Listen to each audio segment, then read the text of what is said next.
maravilha, né? Ó, Perfeito, agora sim. agora sim. Internacional, Corinthians, Cuiabá, Vasco, Criciúma, Bahia, Atlético Paranaense, Bragantino, Atlético Mineiro, Grêmio, Juventude, Botafogo. Isso, ó, a distância que tem.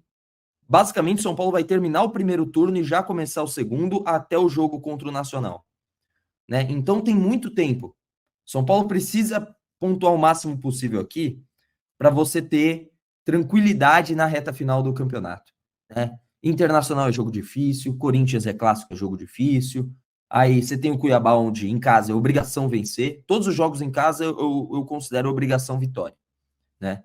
Eu penso dessa maneira. Contra o Vasco, para mim, vai ser um dos candidatos ao Z4, né? Então, São Paulo precisa arrancar ponto fora de casa. Atlético Paranaense já é mais complicado. Atlético Mineiro, para mim, um dos favoritos a título, tanto na Copa Libertadores, Brasileirão, tá vivo na Copa do Brasil também, se eu não estiver equivocado, né?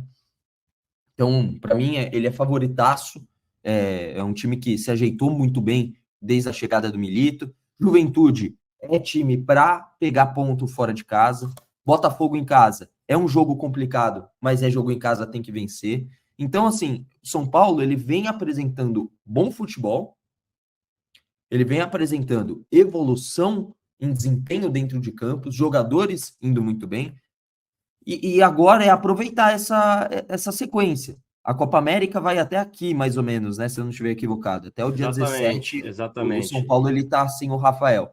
Depois já tem de volta o Rafael em jogos cruciais, como Botafogo, Flamengo em Ele casa. volta em excelente momento, né? Porque ele volta onde começa a pegar fogo essa tabela. Mas só voltando um pouco lá para cima, Chacon, Não, e é digo importante. mais, viu? Vou torcer pra caramba pro Brasil cair na fase de grupo. Tô nem aí.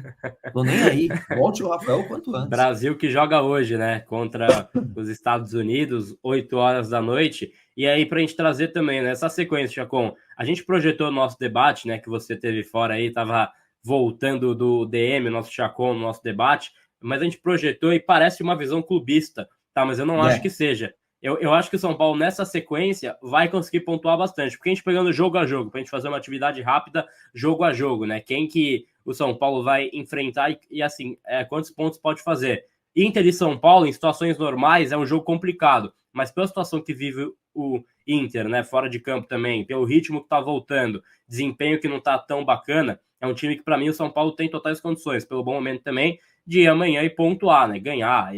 Eu tô no palpite que o São Paulo ganhe, né, mas assim, empatar, pontuar, acho que o São Paulo consegue. Corinthians em Itaquera, pelo momento também, jogo fácil, tá longe de ser, mas é um jogo que o São Paulo também tem totais condições de vencer. Total, total.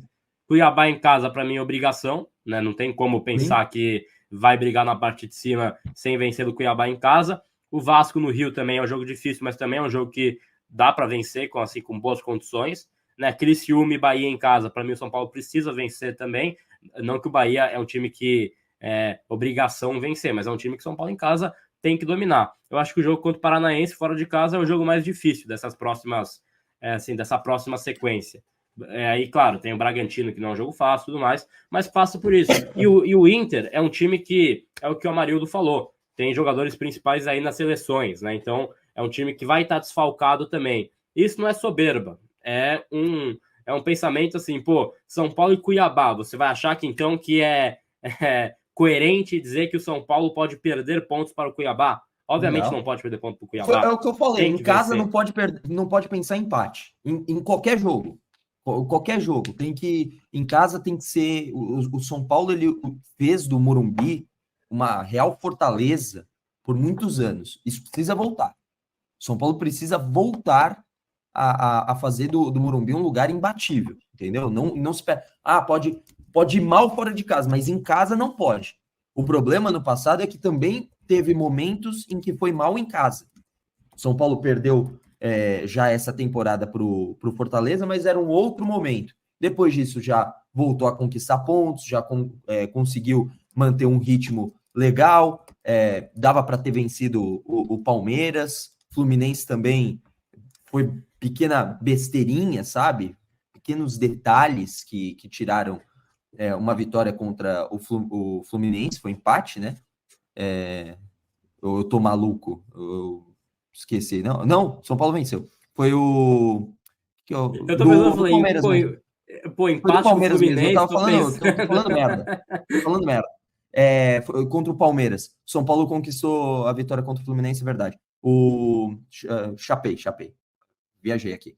Foi contra o Palmeiras. O São Paulo poderia e deveria ter vencido o Palmeiras. Aí voltou a vencer dentro de casa, já com o Zubeldia, num Campeonato Brasileiro contra o Fluminense. E esse era o problema no ano passado. São Paulo teve tropeços dentro de casa que eram assim fundamentais para o São Paulo ter tido mais tranquilidade durante o ano. Porque o final, depois da Copa do Brasil, São Paulo sofreu. Deu uma boa sofrida. E assim, eu entendo a ideia de, foi campeão, tá de ressaca e tudo mais, mas, cara, não pode. Você não pode sofrer tanto em jogos que são, sabe, ganháveis. Entendeu? Pelo menos esse é o meu pensamento. Então, eu acredito que o São Paulo tem a oportunidade dos próximos jogos em casa. Então, Cuiabá, Criciúma, Bahia. Bahia vai ser um jogo difícil. Bragantino, Grêmio também. Nesse mês, desse mês até o final do próximo. Botafogo, e aqui já entra agosto. Então, 1, 2, 3, 4, 5, 6 jogos em casa. São 6 jogos que o São Paulo tem condição de vencer todos eles em casa e dar uma resposta e falar assim, essa ideia de que o São Paulo perde ponto em casa, acabou. São Paulo em casa, assim, a torcida faz a parte dela, mais de 40 mil torcedores todo jogo, entendeu? O São Paulo precisa corresponder dentro de casa e vem correspondendo contra o Cruzeiro, deu uma sofrida? Deu uma sofrida. Depois do gol do Lucas, teve um momento em que o Cruzeiro estava apertando o São Paulo. Mas o São Paulo precisa ter um pouco, sabe, um pouco a mais. Ele precisa tirar um coelho da cartola, mesmo o Maurício, que a gente destacou o comentário aqui, São Paulo, sofremos muito contra times que jogam fechados no Morumbi. Mas São Paulo precisa tirar o coelho da cartola. São Paulo precisa, sabe, passar mesmo assim, encontrar um gol que seja, vencer de 1-0, não tô nem aí, entendeu? Quanto seja o placar. Mas, assim, em casa não pode pensar em empatar. Claro que os jogadores, eu tô falando isso, claro que os jogadores, eles pensam em vencer todos os jogos. Mas, o que eu digo o Morumbi tem que ser, assim, o time adversário chegar, putz, o próximo jogo é contra o São Paulo no Morumbi. Aí já falar, ferrou, amigo, vamos lutar pelo empate, entendeu? Já entrega os pontos, mas também tem que ser isso. E assim, lutar pelo empate pros caras. O São Paulo foi o melhor mandante na última edição do Brasileirão com o Dorival Júnior. Fora de casa foi um desastre, mas em casa foi o melhor mandante. Então é um time que já deu essa mensagem em outros campeonatos que no Morumbi o bicho pega coisa diferente. E acho que ter que ser muito essa atmosfera. E aí o São Paulino tem papel fundamental nisso para fazer o território hostil em todos os jogos. Então, assim, é uma sequência que, claro, quando forem jogos, por exemplo, intercalados, Copa Libertadores, Brasileirão, difícil pensar que o São Paulo vai conseguir segurar as pontas e ficar invicto, por exemplo, né? Conseguir uma sequência. Por exemplo, esse jogo do Palmeiras no meio da Libertadores. Isso aí é um jogo que, assim, mas é o tipo de... pior momento.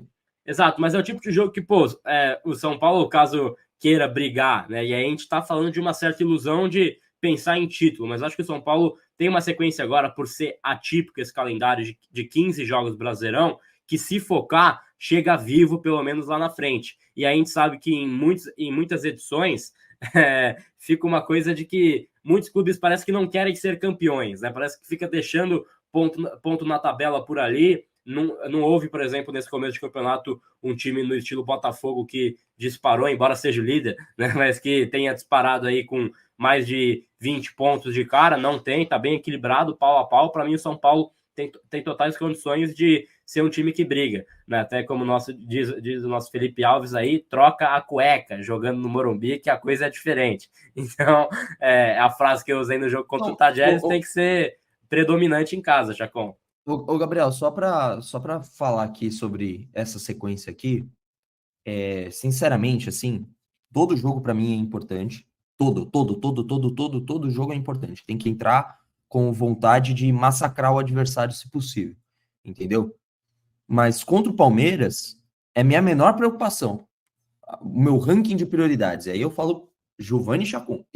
Cada um pode ter um ranking diferente, achar que jogar contra o Palmeiras é mais importante do Libertadores. Para mim é a prioridade absoluta. Toda vez que fala de São Paulo, top 1, importância, Libertadores. Top 1, top 1. E se tiver que optar entre focar num jogo de Libertadores e não num clássico, eu prefiro focar num jogo de Libertadores. O clássico, para mim, fica em segundo plano, para ser bem sincero. E isso é Corinthians, Palmeiras, Santos. Santos, eu acho que perdeu um pouco da magia do clássico. Acho que ficou meio, sei lá, esfriou um pouco. Mas Corinthians e Palmeiras, assim, é segundo plano quando você tem um jogo de Libertadores pela frente. Então, o São Paulo vai ter nesses jogos aqui, Nacional, Palmeiras e Nacional Jogo da Volta, uma sequência fundamental de vencer esse primeiro jogo para ter um pouco mais de tranquilidade no segundo, e nesse jogo contra o Palmeiras, e claro, que com a sua força máxima, se puder, mas se tiver que tirar o pé para evitar alguma lesão, tiver que substituir um Lucas, por exemplo, para poupar energia para o jogo contra o Nacional, para mim isso é prioridade também. Por isso é tão importante essa sequência de jogos agora do Campeonato Brasileiro. Você vai somando ponto. Imagina que o São Paulo, em 1, 2, 3, 4, 6, 8, 10, 12, 14 jogos, até 15, né, no caso, até a volta da Libertadores. 15 jogos, são 45 pontos, certo? Se o São Paulo fizer 30 pontos, é uma boa média. 30 pontos, eu me dou por satisfeito. Claro que dá para fazer mais. Se fizer 36 é coisa linda. Coisa linda. O que eu digo é, você soma 36 pontos com o que tem hoje o São Paulo, claro que é um cenário muito, muito benéfico para o São Paulo. Mas 36 pontos, São Paulo vai a 49. Já não sofre mais nada no resto da temporada, em questão de pontuação. E ainda está brigando na parte de cima. Somar 36 pontos de 45 significa que o São Paulo vai estar G4 quando voltar a Libertadores. O que vai ser interessante para você fazer esse balanço de energia entre as competições. Lembrando que ainda tem a Copa do Brasil, que ainda não teve o sorteio ainda, ou não teve a definição de datas, né? Não aparece aqui, pelo menos, definição de data de Copa Ainda do não Brasil. teve o sorteio, as datas também não estão definidas, porque eles vão esperar os jogos em atraso dos times gaúchos, né? Tem o jogo do Inter, do Grêmio e do Ipiranga, que estão em atraso, e aí o sorteio vai ser definido após isso. Por isso que eu falo assim, se você soma 36 de 45 pontos, é uma excelente média de soma de pontos. São Paulo eventualmente vai perder. O São Paulo ele vai perder jogos. É natural isso. É inevitável. É difícil que o São Paulo, o Zubeldia começou bem, mas uma hora a derrota vai acontecer. E quando acontecer, acho que é importante a torcida ter um pouco de calma. Ó, tá bom, aconteceu, pô. Que merda, mas vida que segue, entendeu? E essa derrota pode vir contra o Inter, que eu acho que vai ser um adversário extremamente duro. Pode vir num clássico. Só não pode vir contra Cuiabá, contra o Juventude fora de casa, que seja, contra o Criciúma em casa. É aí que não pode acontecer esse tipo de derrota. A derrota para um time forte, acho extremamente não normal, mas plausível de entender, né? Mas, enfim, eu dei uma viajada aqui para falar que a soma de pontos até a volta da Libertadores vai ser extremamente complicada. Extremamente complicada e necessária somar esses pontos o máximo possível. Sobre o São Paulo, o Tricolor anunciou nessa quarta-feira a compra em definitivo do Michel Araújo, meio atacante, 27 anos de idade, uruguaio que pertence ao Fluminense, estava emprestado até dezembro.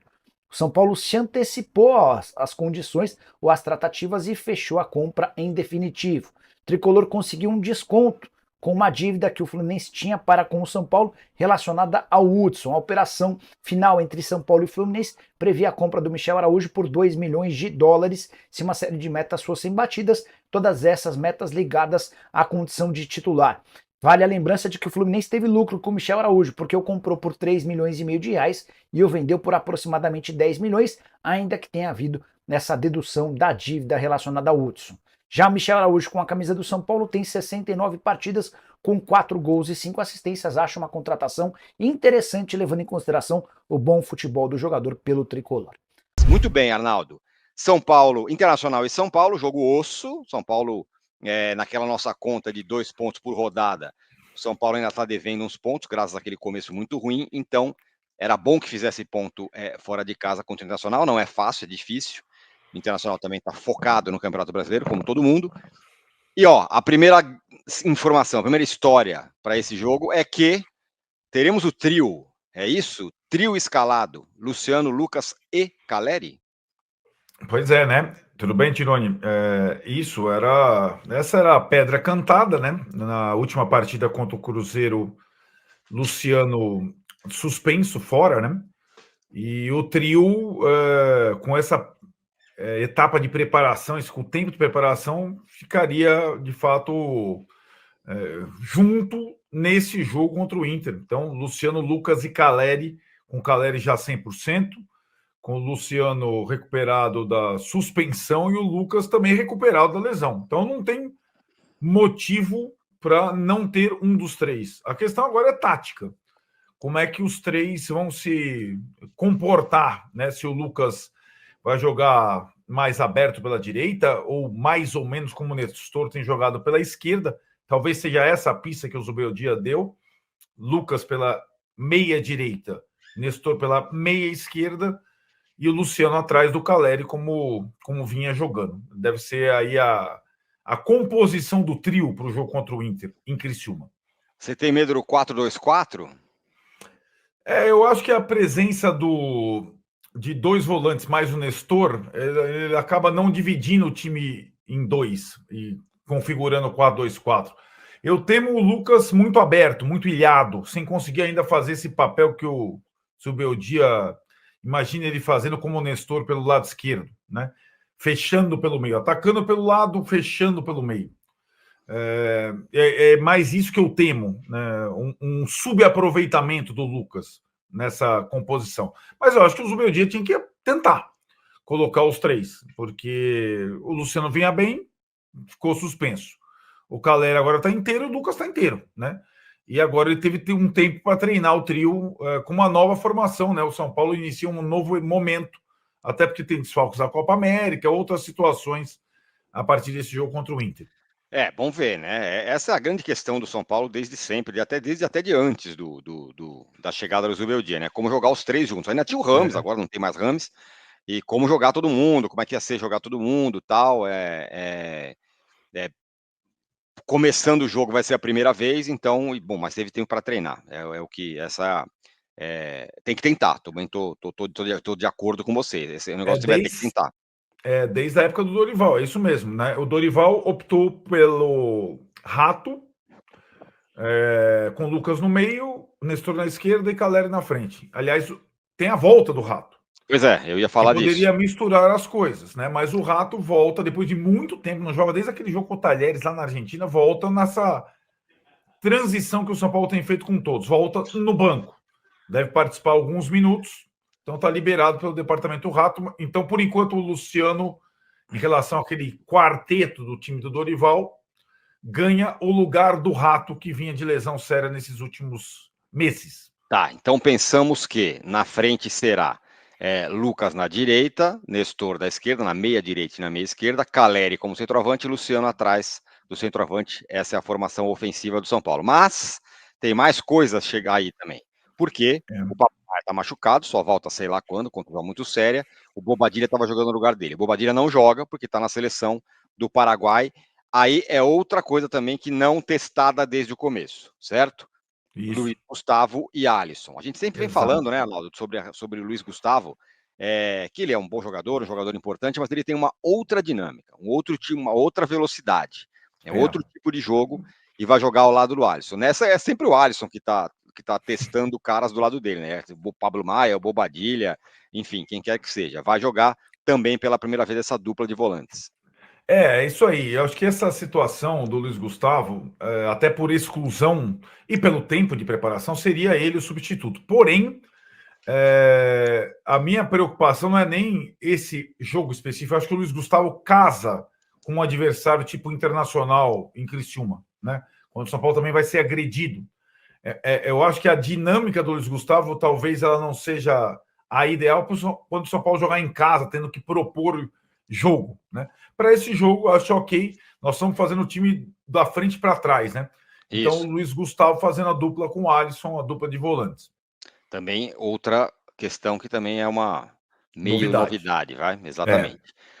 Bom, então tá aí o São Paulo bem mexido não, mas com novidades na frente, com novidades no meio. Mexido, né? O Zubeldia aí defendendo uma invencibilidade, e o jogo não é simples, mas o time deve ser esse aí do meio para frente, de acordo com as apurações do Perdigueiro Arnaldo, certo, Arnaldo? Isso, do meio para trás, a linha de 4 aí não teria porque mudar. O Igor Vinícius cumpriu suspensão, ficaria Igor Vinícius, Arboleda, Alan Franco e o Wellington. E no Mas gol... tem a mudança no gol. Isso mesmo, Jandra. Começa a era Jandrei aí, né? Rafael na seleção, começa a sequência Jandrei. Rafael vinha muito bem. Então tem mudança em todos os setores, né? Se você for ver, né, Tironi? Não é uma... assim, nós estamos praticamente escalando o time e a gente nunca teve essa convicção na era Zubeldia, mas está mais fácil acertar o time por exclusão e também por disponibilidade, já que os únicos contundidos, entregues ao departamento médico, hoje só são 2, o Rafinha e o Pablo.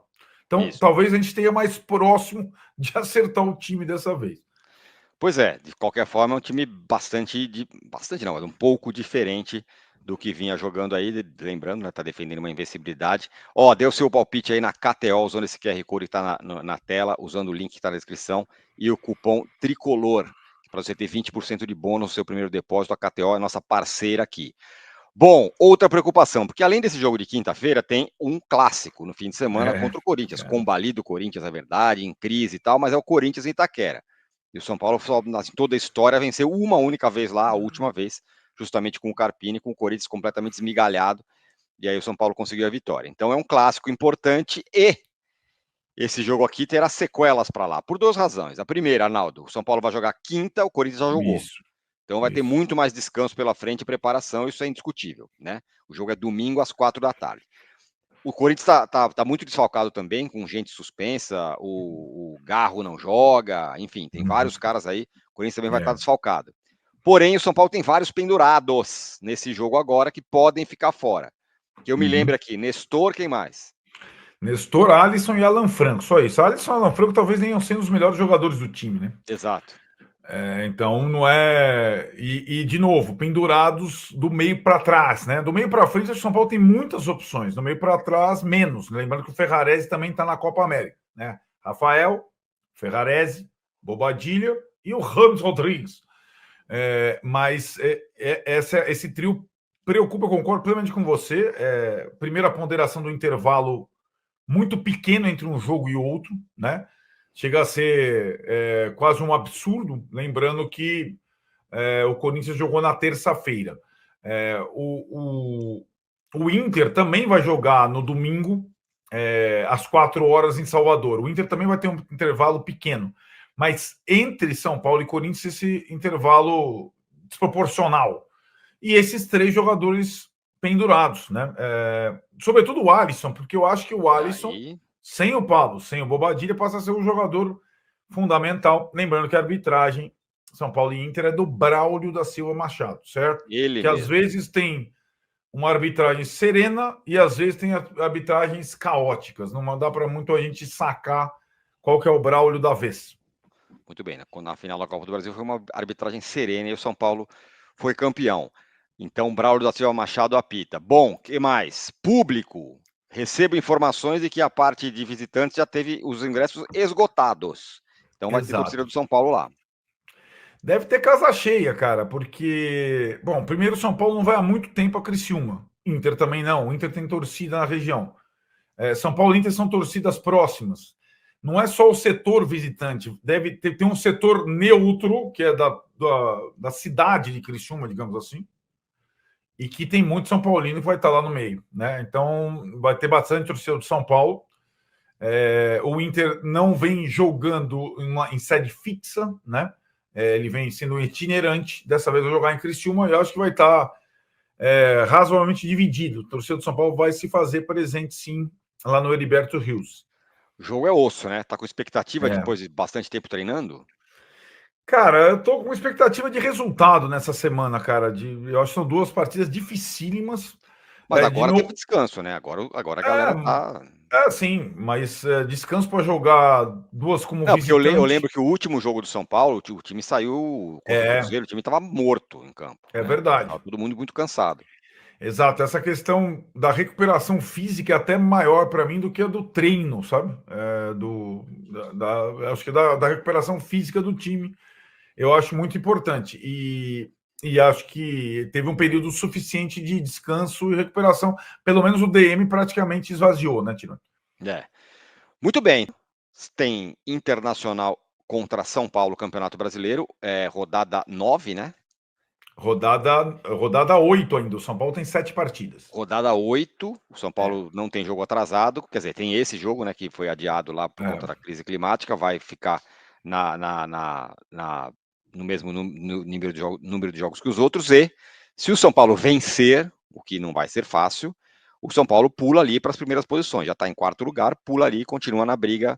E agora tem muita rodada do Brasileiro, só do Brasileiro, né? Isso, exato. Agora uma sequência forte de Brasileiro, né? Depois de Inter e Corinthians, São Paulo tem o Cuiabá em casa e começa a ser o casa fora, e tem depois do Vasco, que é no outro sábado, uma sequência de 2 jogos em casa contra Criciúma e Bahia, que aí dá uma revertida na balança, né? Você começa a ter 2 partidas em casa, e o São Paulo fez as 2 vitórias em casa contra Fluminense e Cruzeiro, foi importante. Muito bem, então é isso? Não, tem mais. Não, tem mais. O Belmonte adiantou na live. Isso aí. E o São Paulo anunciou em primeira mão, disse pra gente. Muita gente duvidou, porque o Belmonte tinha falado isso do Caio Paulista, levou o chapéu do Fluminense. Exatamente. Mas dessa vez ele tinha a pista certa. O São Paulo contratou em definitivo, anunciou isso oficialmente, o Michel Araújo, que assina contrato até 31 de dezembro de 2027. Então ele passa a ser jogador do São Paulo de forma definitiva. Até espero que ele consiga... Ele tem lampejos, jogos muito bons, jogos não tão bons, que ele consiga uma sequência. Outro jogador vai ficar à disposição do Zubeldia. Acho um jogador importante, você não acha? Muito, muito. Acho que é um jogador... versátil. Tem 27 anos, ainda tem muita lenha para queimar, joga em diversas posições, é bom de grupo, machuca pouco, então acho uma boa notícia.